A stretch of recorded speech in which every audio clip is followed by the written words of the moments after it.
England and Wales, getting up to about 10 to 13 degrees Celsius. So it's turning quite wet overnight tonight. It's quite windy as well. Rain moving its way northward, except the far north of Scotland, where it's going to stay dry and cold with some frost. Elsewhere, temperatures staying up at about 5 to 10 degrees. And then during Wednesday, staying very unsettled, really. Rain for a good part of Scotland, some hill snow here. Frequent showers for England and Wales with only a few bright spells. This is BBC Radio 5 Live, available on the BBC Sounds app. 5 Live Breakfast. Thank you, Simon. It's 20 minutes to 9. It's Rachel Burden and Chris Warburton with you on 5 Live Breakfast on this Tuesday morning. Welcome along if you're just joining us. The former Home Office Minister, Vernon Coker, has been talking about knife crime, and he says the government should treat the issue with the same urgency as terrorism. In the face of many other national emergencies, whether it be terrorism, whether it be floods, the government quite rightly in those circumstances bring everybody together at Cobra. That's what they should be doing with respect to knife crime. We're seeing the murder of young people and many others on our streets, families wrecked, families ruined, communities almost under attack. Well, his comments, Vernon Coker's comments, come after the death of 17-year-old Jodie Chesney, who was killed in an East London park, and Yusuf Halab Maki, who's 17, who was stabbed to death in the village of Hale Barnes in Greater Manchester, both at the weekend. And it's front-page news again this morning. Calls Sajid Javid, Home Secretary, calling an emergency knife crime summit. Outrage as May's denial of austerity linked to stabbings is the front page of The Guardian. Bring back stop and search to beat knife crime crisis.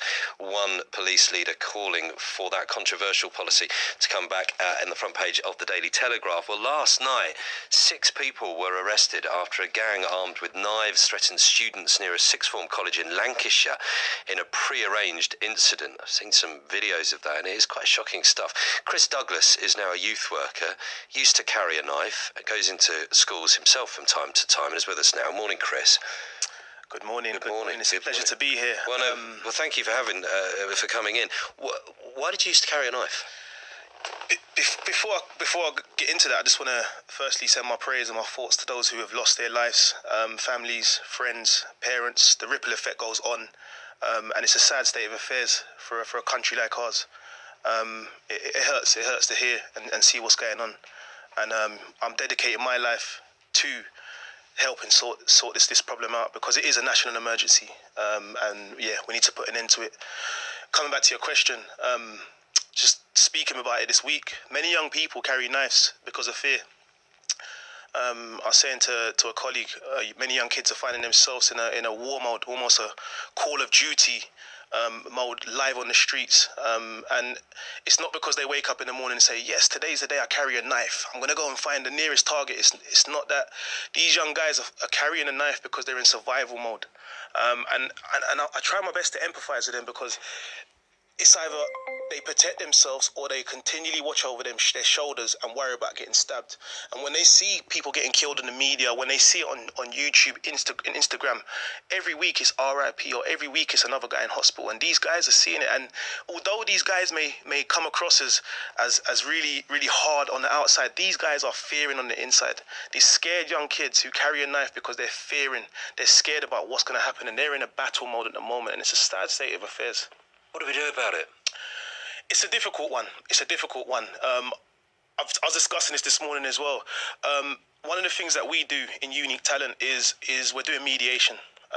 When you look at some of the reasons behind why these guys are getting involved with gangs, serious youth violence, and why they're carrying knives, many times on a high level, when you look at the reasons, it's generational.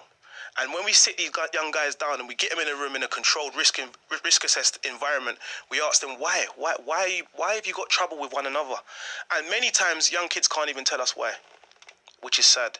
So young guys are getting involved with this just because of the postcode they live in, just because of the older brother or cousin who's influenced them to get in. So many don't even know why they're carrying a knife and sticking up for friends who at the end of the day, they won't be there over the long term.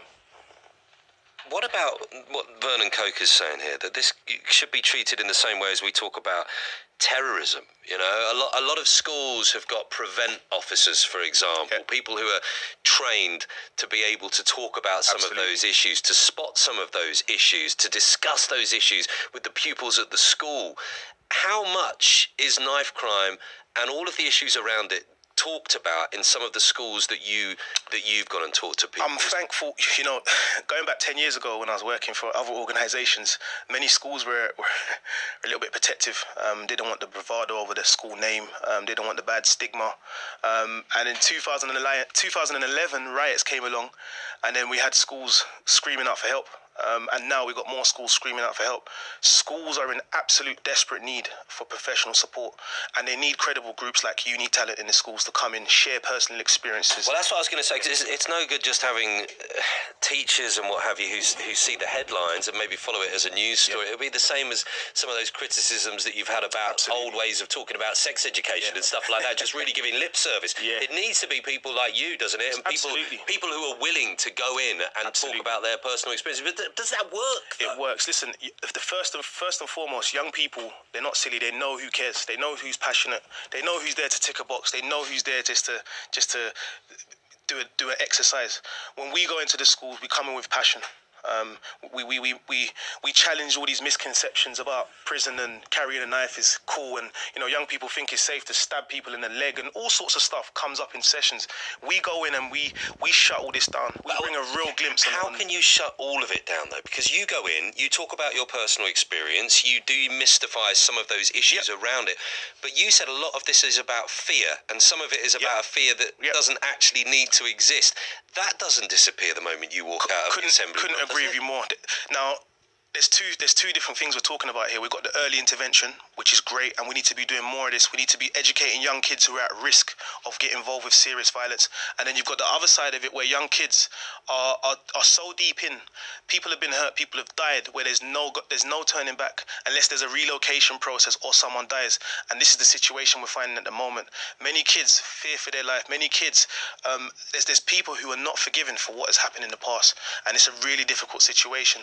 I think one of the solutions is getting credible people from the community trained, and we need to have more mediation. We need to support the parents more as well, because they're being left in the lurch. And there's a lot of great work happening with young kids, but if we don't work with the parents as well, those parents, it can be counterproductive.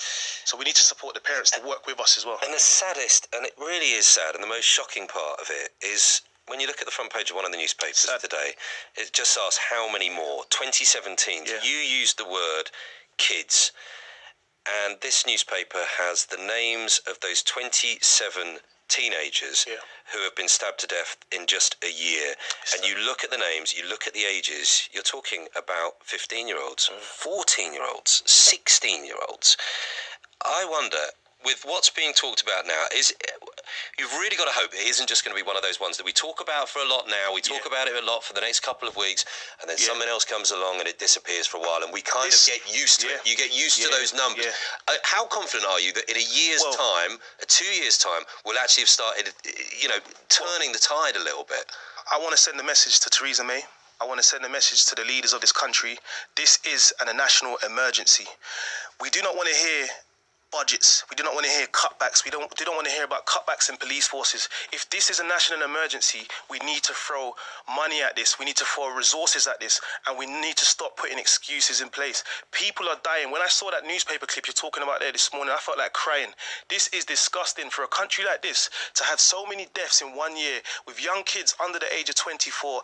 Enough is enough. Theresa May, if you're listening to this today, you need to put everything into this, because this is a national crisis. In a country like the UK, we should not be facing or having young kids worrying about looking over their shoulder and worrying about death. Enough is enough. There should be no discussions about budget. Life is at risk here. People are dying, and Theresa May needs to throw everything she has at this. This is a national emergency. It is impossible to look at it without getting emotional. It really is. And thank you, Chris. Thank you very much indeed. Chris Douglas, who's now a youth worker. Your thoughts, of course, as always, welcome. We'll continue to talk about this, I'm sure, throughout the day on 5 Live. It's 10 minutes to 9. We're talking about blood donation this morning as well.